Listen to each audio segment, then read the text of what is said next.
Welcome to the Nevcast, where three bros talk business, art, justice, and the pursuit of Jesus. Any day above ground is a good day. Get ready to laugh, cry, and kiss 30 minutes goodbye with Peter Nevland, Dave Nevland, and Rashi.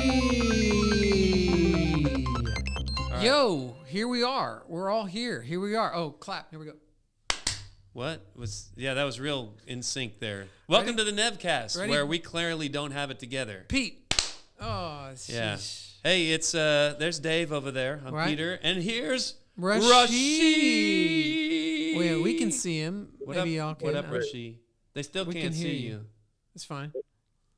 He's in Rashi, his- you said that if we we can hear you and see you, but I'm saying they can't see you, but that's because today you told us that you look so pretty that if people saw you, they'd be like upset that they have to see our faces. Yeah. Yeah. Look at that smile. He's smiling like Is that your lazy boy chair? That looks bad, man. I say that. Is that your lazy boy this chair? is my sofa. Oh, it's your sofa. Yeah, my lazy boy. This is my Archie Bunker sofa, man. There you go, Wow. Archie Bunker sofa. You know what I'm saying? Yeah, I know who Art. Yeah, I Yeah, know we Archie do. Bunker. Yeah, that's Yeah, right. We don't associate with him. Yeah, he's not a really great guy. He's We don't ally with him. pretty lame. But he's just a Yeah, character. that was- He's It's just a just his character. character. We don't. Yeah, you were up late last night. I You were love up- the Archie Bunker What- sofa. Why were you up so late last night, Rashi? Man, just talking and stuff with a good brother of mine, man. That's all. Eating dinner. Yeah. Eating dinner with a good brother of mine, man. He was telling Yeah. you some That's very important information, huh?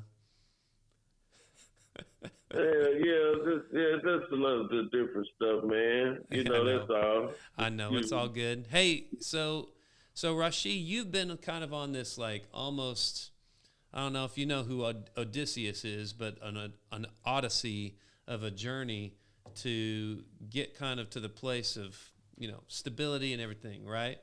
As far as getting a job that's really good. I mean, you've had a janitorial business for a while, but it seemed like there was like a glass ceiling in where you could go with your janitorial business. Is that accurate? No, it could go. Janitorial is you can go places in it. It's just the business fluctuates, so it's like you gotta have something while you're doing it. Because in janitorial, you can be at $10,000 a month 1 month and be down to $1,000 a month in 2 to 3 months. So it's a good business to be in. You just need something to fall back on and keep it going with it. It's a great business, man, but you gotta keep something else going on with it. Well, and I mean, you kept that janitorial business going for what, 10 years or something. I mean, your perseverance has been amazing in that. Right. Yeah, man. I've been at it for over 10 years. I think over 11 years now. Right. So about 10, 11 years. So it was about a year ago or maybe a year and a half ago. I mean, I know you mentioned it before then, but you started saying like, hey, I think I need to get something else that I can rely on that I know will always be able to get me some income, because I don't want to keep going through where it's like 1 month I'm up, next month I'm down, but where I'm like eking out a living, which totally makes sense because God doesn't want us to live like that either, right? And you wanted to leave that dirty job. Jeez. Dave, he's so funny. These dirty jobs with Dave Nevland. Because it's a janitorial job, because he's cleaning up stuff. That's right. Wow. All right, so that was funny. So tell us about that journey from how you got started, like pursuing something else, and what did you choose? Oh man, just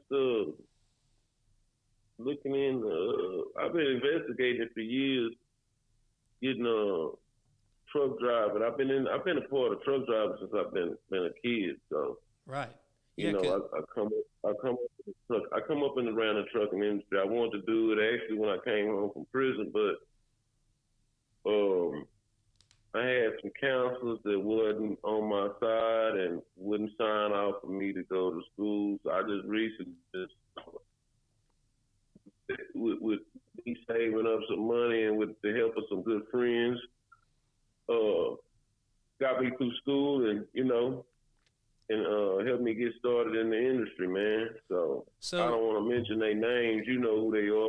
Yeah, right. Yeah. Well, that's awesome. Man, and you didn't. It's not like they just totally gifted it to you. Like you had to make some of the money yourself too. Hello. Right? Can you hear me?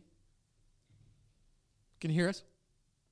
I said it's not like they totally just gifted it to you. You had to make some of the money yourself, right? Yeah. I had to make money myself. Yeah. Yeah. So when you get into this school seems like all on the up and up. What happened when you got into this school? Like, how'd that go down? Did you just go through it right and get your you got your graduated, get your license, and get a job, or how did it work out? Yeah, everything worked out good. Me and the dude who was in at the school, we didn't see eye to eye at first, but afterwards, when I figured out that he cared about me and stuff, we became good friends and stuff. And he found out that he cared about me a lot, man. So he was cool. Like a good dude, and but I had a friend that just hooked me up recently with a driving job, and it's a good job at a good company, and it's a friend of mine that owns one of the biggest mobility lift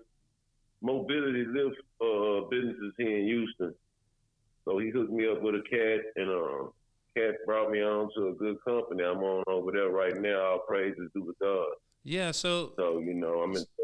So tell me this. I mean, because there's more to it. There's more to it than that. I mean, you talk about it like it just sort of happened type of deal. Like, did you actually get your CDL from this school that you were a part of? Yeah, I got it from over there. Yeah. You finished with the school? I thought you didn't finish with the school though. Yeah, I went on and took the test and went and got it. Oh, okay. And then when you got out, right about the time that that this new big company that was, you heard about this opportunity and they said, hey, we could get you on over here. I don't know. I didn't get it through the school. I got it through another company. Yeah, through another company. What I'm saying, when that happened, didn't you have some other offers come in right at the same time? Yeah. I had some good offers come in, some great offers, man. I had some offers come in I could have made over like $200,000 a year, but God led me to another way. That if I keep longevity in this company that I'm in, I'm gonna be in a better place than the other company that I was. Oh, that's I awesome. didn't know which decisions to make. But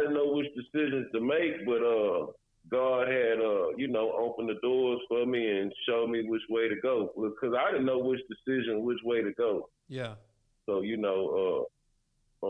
led me in the direction that I needed to go. He was just basically telling me that I'm working with you. He had me 2 to 3 companies that could have been, I had profitable careers in, but he just made me make the decision to go with this company that I'm at now. Yeah. I don't want to discuss what the company is, because I don't want it to be a conflict of interest or be. Yeah. So when you were getting close to this, now were there any points where you were kind of like, man, I don't think this is going to work out.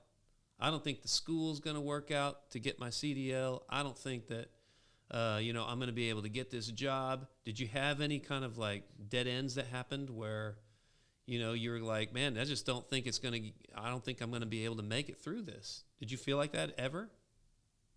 Yeah, I feel like that, man.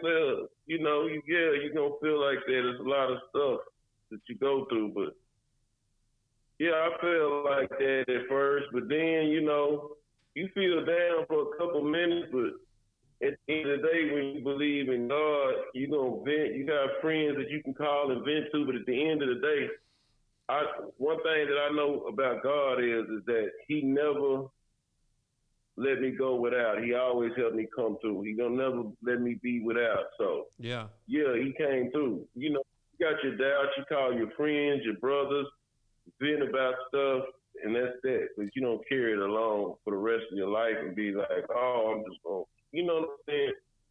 You human, but yeah, I had doubts. You know, I just couldn't. One thing that I know is that if I give up, I know that for sure that I'm not going to. I know I'm not gonna make it. Right. But I know if I keep pushing and pushing, that I'm gonna make it. That's So true. you know, yeah. But I never had a doubt that I would not make it. No, I never had that doubt. I never knew that. I would think it sometimes, but then when I come back to reality, be like, nah, you know what? I know God gonna come through because He ain't never not come through. It's just sometimes you get nervous. So yeah, so walk me through that one. I remember this one time recently where you said, you know, it was kind of like you weren't sure how the money was going to work out, right? And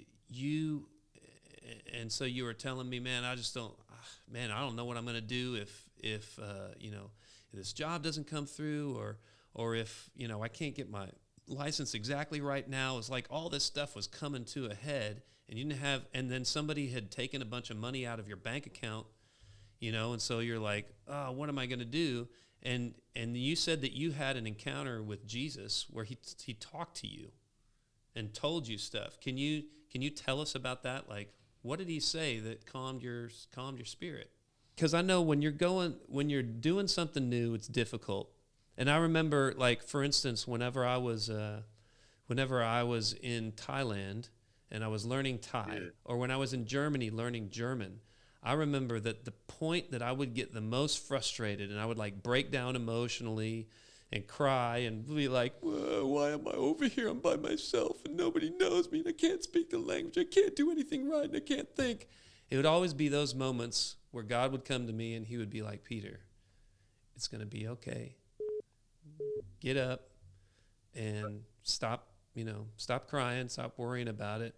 I'm going to come through for you. I'm going to help you with the language and stuff. And it would be right after that, I would have this huge breakthrough, and then I would be able to understand the language, or I'd meet somebody that would help me out or something like that. You know, sometimes you go through it where I've always found that the times that I've had maybe the most difficult stuff that I've gone through, where I felt like I was ready to give up, was always the time right before the big breakthrough. And I know that towards the end of your truck driving school, I know that you had some stuff where you were kind of like, I don't think it looks like it's not going to work out. It looks like I might not, you know, get a job.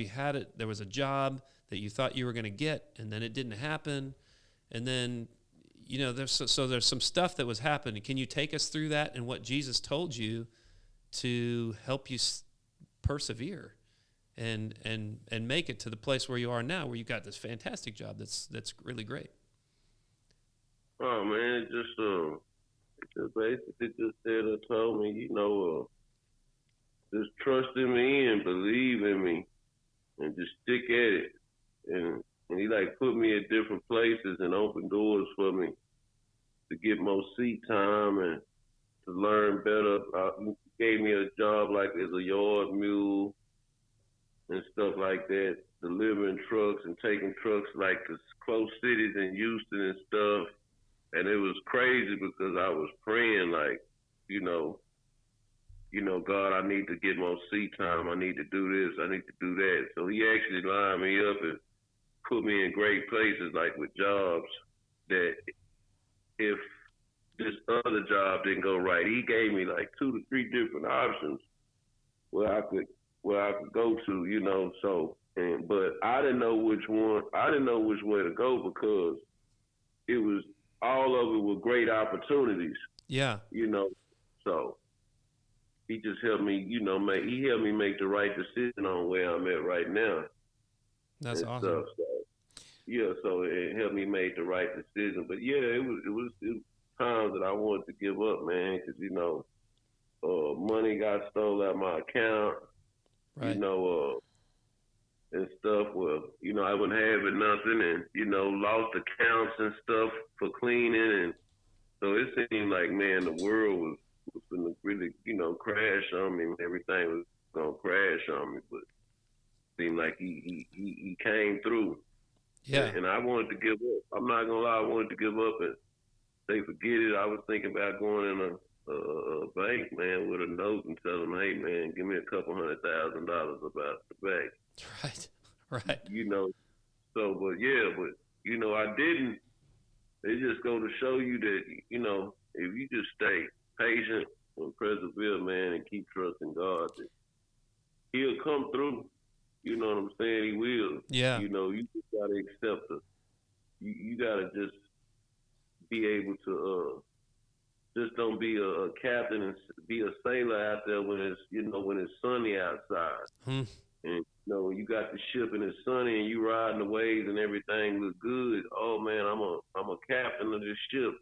Right. You gotta be a captain of the ship when the storm comes, when the storm hits, and know that even though you're going through this storm and you on that ship, you gotta know every time it rains and it storms, God is gonna always bring back out the sunshine. That's good stuff right there. Yeah, just because it don't, just because when it rains and when you're going through stuff, you got to still be a captain of your ship and still keep striving, because one thing that I know for sure, this is what I know for sure, if you are with God and you are really trying to follow Him, man, and do what He told you to do on earth, and follow what He's saying, man, and do what, telling the truth by the fruit of His labor, He's not gonna let you go without a place to stay. He's not gonna let you go without nothing to eat. He's gonna keep. I'm gonna be real with you. God ain't gonna come knock on the door and say, "Hey, Rashi, I'm gonna give you a job. Here go an application, and you gotta go out there and You gotta go out there and do what you got. If you do your part, He's gonna do His part. Yeah. So all you have to do is do your part and stay patient and persevere. Don't pray for. I tell anybody like this: don't pray for patience. Never pray for patience, man, because that's the worst prayer in the world to pray. It's like praying for humility or something. Yeah, praying for humility. Yeah. So and that's why, like, when I see a lot of people, I'm not trying to be judgmental, and I see a person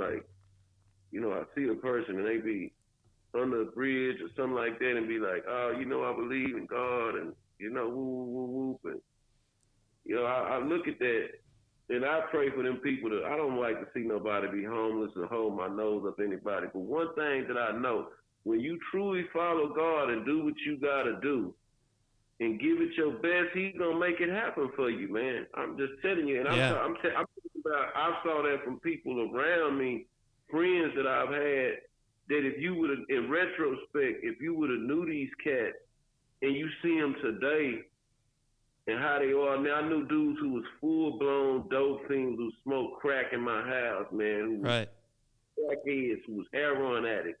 They changed their life to God, started following Jesus, and these dudes own their own companies. They sober, they had NA programs. I know some of them. I know some of them. Yeah, exactly. You know some of them because you used to be around the neighborhood. I know, right? I mean, I know some of them. It's amazing. It's amazing, how it's like instead of listening to the voice that is trying to scare you and keep you in the place where you are, you start listening to the voice of God, who's a good father. He's a good daddy. He loves his son. He loves his daughter, right? You're his son, you're his daughter out there. And God's got encouragement for you. He's not out to get you. He's out to help you. What were you about to say? Right. Dave was like itching to ask you a question or something. I saw his face. There's just a huge thing that I've been seeing that I don't want to pass by without, and I don't want to take for granted that that Rashi's actually wrestling with this stuff, wrestling in this stuff with God. I mean, you're going to Him, you're praying to Him, you're talking about it with Him, you're going through it with Him, and He's going through it with you, but you're going through it with Him. You're going to Him.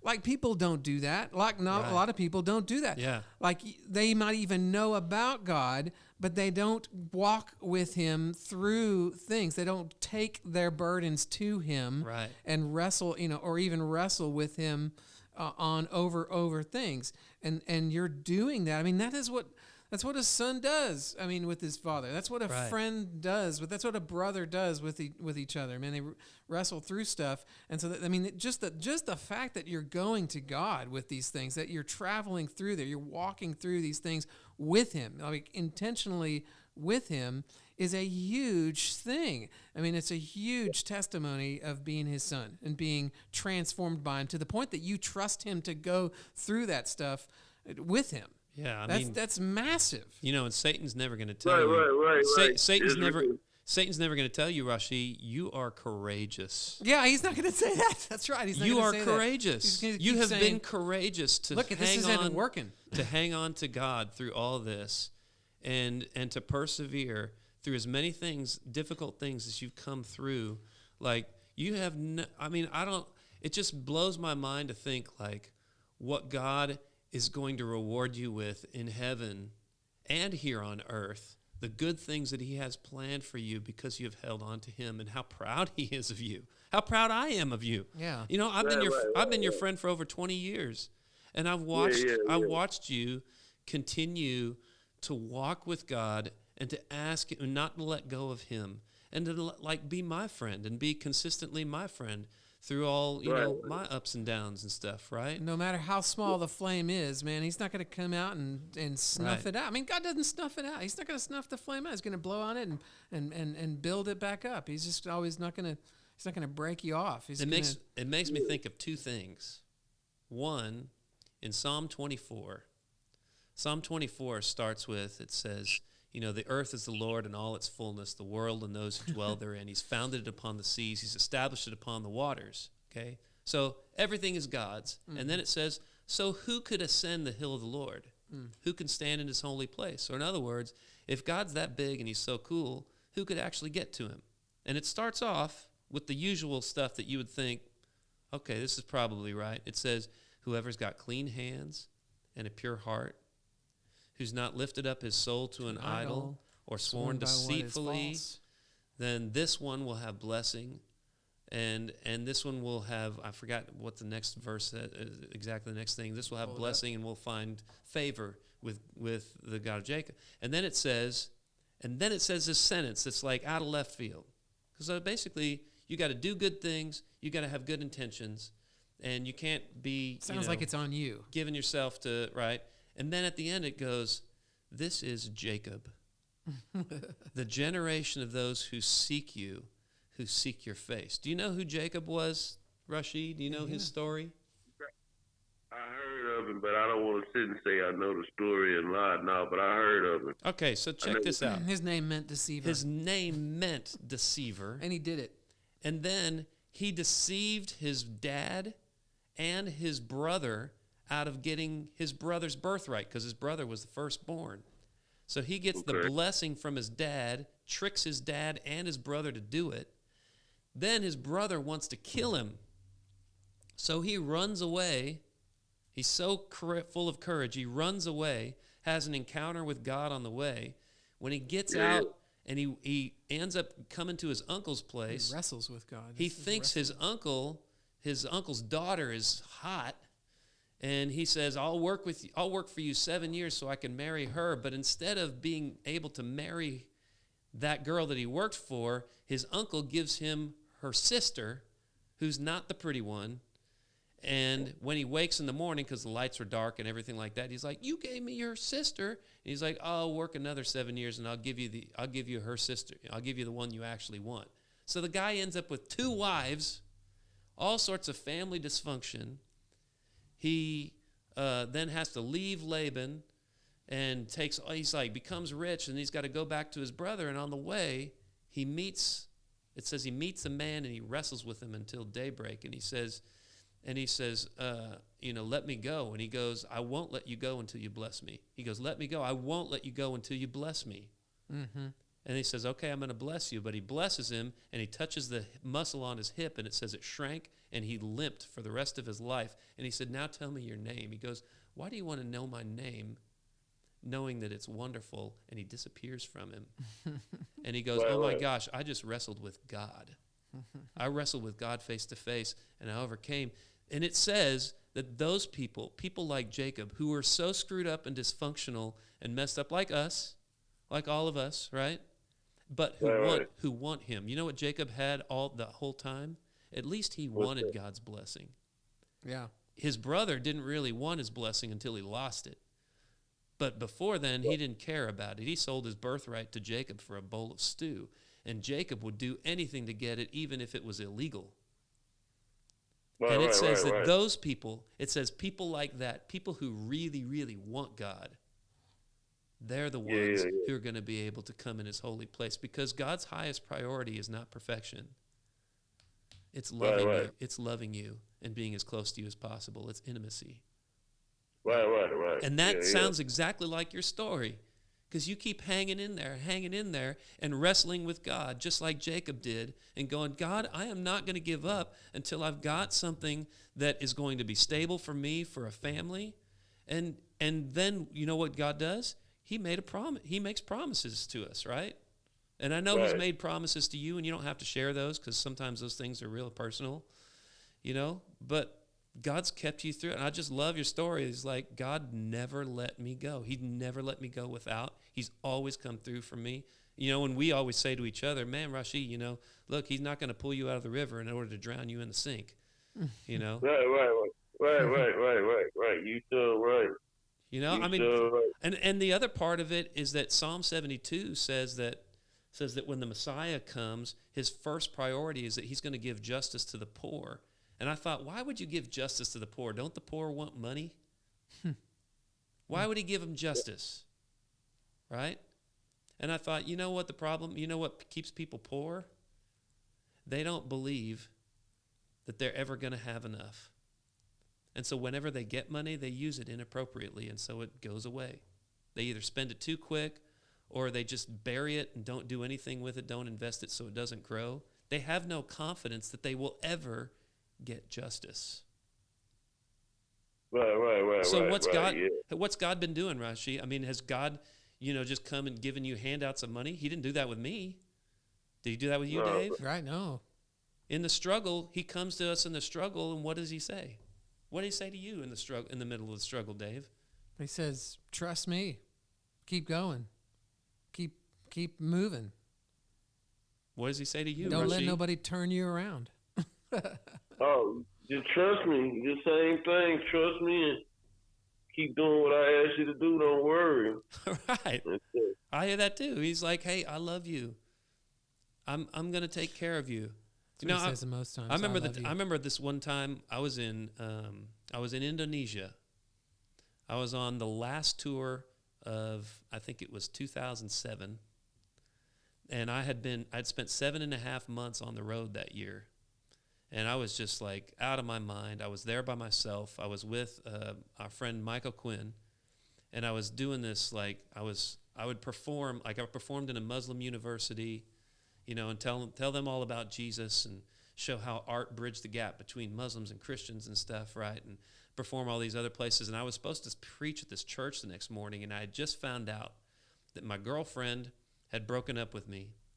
My guitarist, who I'd been traveling and touring with for 6 years, didn't want to tour with me anymore. I found out that my booking agent that I had at the time, he didn't want to book for me anymore. And I had $12,000 in debt.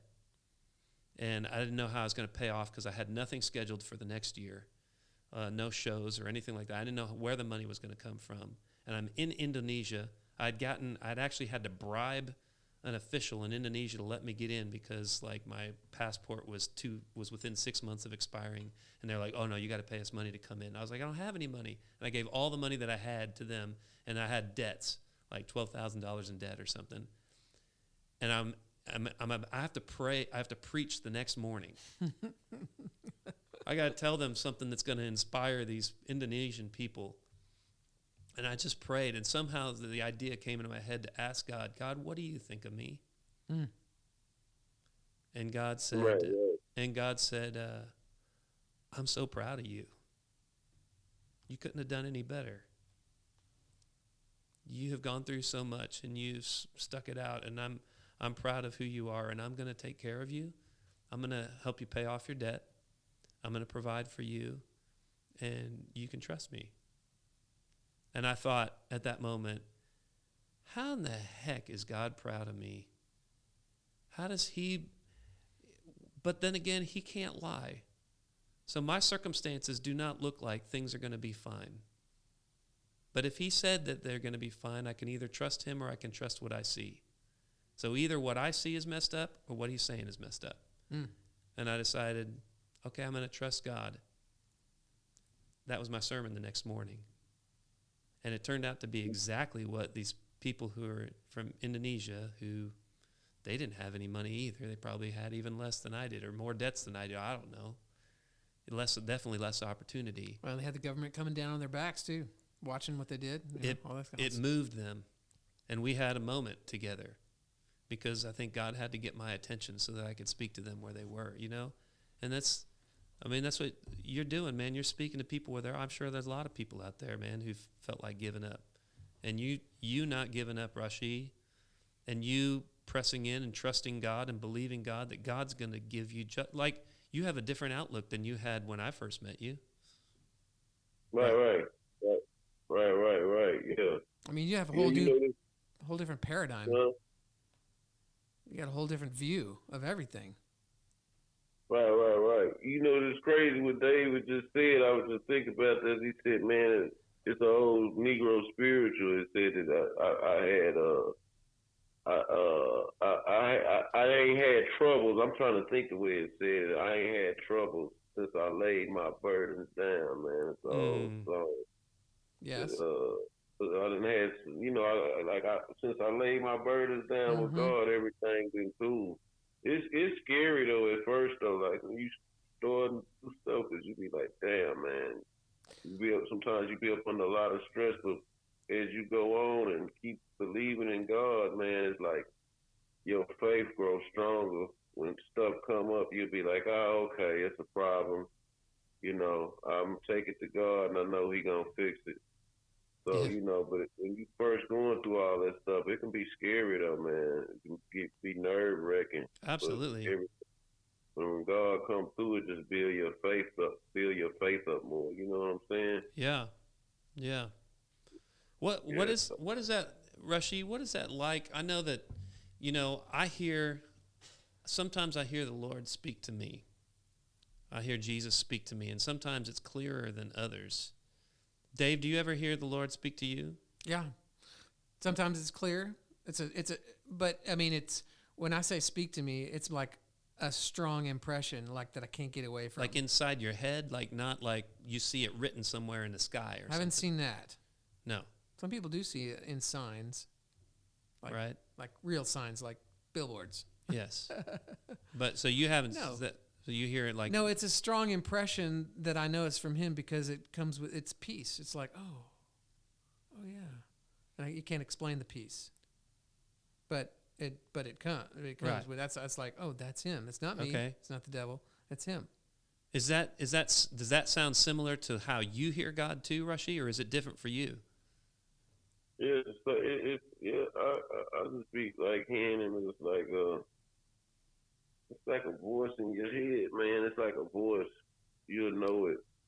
You know when God's speaking to you, and you'll know that when the devil is speaking to you. Sometimes He'll tell you. Sometimes I think He be worried about you too, because sometimes you'll be thinking about some stuff or be going through some stuff. And sometimes I could be just like, something to be like, man, just go to sleep and quit worrying about stuff. I'm not going to let nothing happen to you. So I know the devil wouldn't be coming telling me he's not going to worry. Yeah. He's not going to. Right. That's right. You It's the say opposite. he said the sheep know my voice, man. That's right. When they come to the gate, man, he said the sheep, when they hit a thief and the killer that's going to kill them, he said, man, they run. They run and they take off. He said, but when they hear my voice, they come to the gate. You know what I'm saying? Yeah. They know, I'm not just putting in my words. I don't think that's what it said. That's very close. It's Yeah. it's almost exactly verbatim. That's okay. Yeah. yeah. And it says they won't follow a fraud, but they'll follow my voice. Right. Yeah. And Well, that's how it be. So you be like, man, I know when you listen to that stuff, you be like, man, I know this ain't the devil talking to me. You know, when he tell me go to sleep, everything. Like I was in jail one night, and this was a while back before I changed my life. yeah. And it's crazy. I went to jail because they messed up in the system. They had my court date set up for in January the 15th. And it was December 31st, New Year's Eve. They pulled me and my brothers over. They jacked us up out the car. They just pulled us over for no reason because we was in a clean Cadillac. But that's irrelevant. Probably because you're black too. I mean, Driving I mean, let's be real about it. Driving while black. It happens, and it happens a lot, sadly. Yeah, what's crazy? They put me in jail. Put me in jail because they messed up in the system, right? Mm. And I was in jail. I'm like, I'm making all my court dates, God. And I was just like, man, why let this happen to me? My brothers and them down here. Because my brother was in the military at the time, and he had just came back from war. Jeez. I don't know which war he went, but my oldest brother went to like 5 different wars in the Army. So, yeah, right. And he was back from war. Make a long story short, I was sitting there and I'm sad in my cell, man, and I'm just sitting down there. I ate and stuff like that. I ate my last lunch, and I was just so depressed. I said, God, I've been making my court dates. I've been working. I've been trying to do what I had to do, and these people mess up in the system, and I got to sit down here. This is no lie. I swear on everything I love. This is on my little brother's grave. I was sitting in my cell. I was so worried.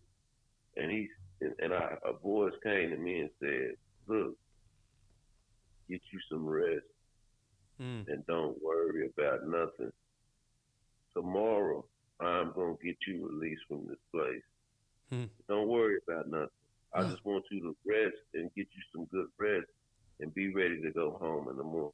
Swear to God, a voice came to me and told me this. Wow. That's amazing.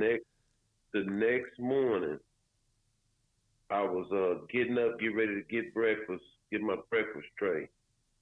And they said, Ward. I was like, yeah. They pack your stuff, you're going home. I said, what? And they said, and my mother, may God be pleased with her soul, had took $500 and took it to a lawyer and said, go down there and get this fixed for my son, because I know that he's been making his dates. I know he's been making his court dates. I know he's been going and showing up and working. And a lawyer had to go. She had to pay out of pocket. But I don't want to talk about how crooked the system is right now. Right. You know, another that because this is about giving glory to God right now. So, and they let me out. But this voice told me the night before. People think I'm lying when I tell this story. I swear to God, that's a true story. No, that's real. And I think it's the other way. This is before you were like following God, you would say, right?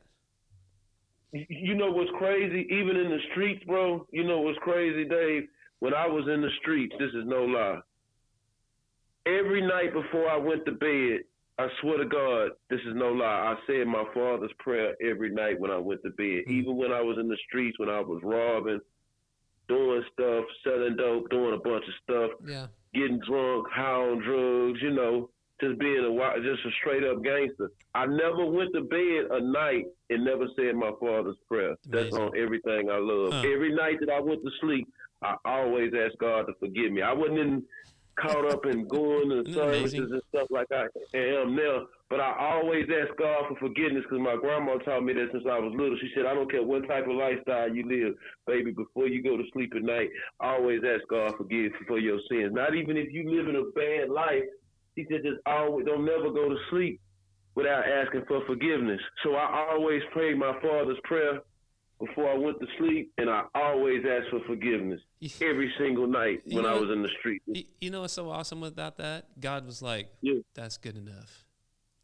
Because, even though you're messing up and stuff like that, he didn't leave you. He's always with you, watching out for you, right? Because his highest priority is not you being perfect and getting it right. His highest priority is that he wants you to be close to him. He wants he wants intimacy. Yeah. That's incredible. And I just want to say to people listening, you feel like you're alone. You are not alone. God knows who you are. And he made you, he created you, and he loves you. It's true. He loves you far more than anybody else does, and he will not leave you. And, sometimes it's hard to hear him. Sometimes you go through stuff and you're not sure if he's there. He's the most real thing in the whole entire universe. And he loves you, and he's going to stick with you, and he's not going to let you be destroyed without letting you know his love first and giving you the opportunity to receive his love first. And I challenge you. I challenge you and encourage you to trust him. Find a way, reach out and listen to him because he cares about you. And put sound to the prayer. Say it out loud. Talk to him out loud. That's right. Yeah. So, anyway, well, man, Rashi, thank you so much for sharing. Thank you for opening up your heart and, and being real. I know that's not an easy thing to do, but, man, your story is all kinds of awesome. And you are so courageous, and I'm honored, and my life is so blessed and made so much richer because you're my brother. Right. Man, the feelings mutual, man. I appreciate it. Yeah. Y'all we're with you. let me just forgive me sometimes, because sometimes I can take stuff the wrong way, but I can too. Yeah. So I sometimes don't. I apologize about Yeah, Dave's certain pretty stuff. perfect. Huh? Dave's Just pretty kidding. perfect. That's what older brothers are. I don't take things the wrong way. Yeah, he always does things right. Dave is the smartest man in the world. He's so smart. He really is. I got more quotes from Dave than I have from anybody I'm else. not so smart. I'm just smart sometimes. Okay. All right. Well, that's how we do it. This is the Nevcast. We're with you, Rock. We're with you, Rock. We're Yeah. with you, Rashi. Yo, we're with you. We're with you, Rashi. Yo, Adrian. Next week, hopefully, same time. Come join us next Wednesday. We're three ridiculous brothers who just want to follow Jesus together. Yeah. You On know. YouTube, you can comment on this stuff. That'd be Yeah, cool. feel free to ask us questions. Start some conversations. That's it for the Nevcast this time. Join us next week when we talk justice, business, and art in pursuit of Jesus. We will see you soon.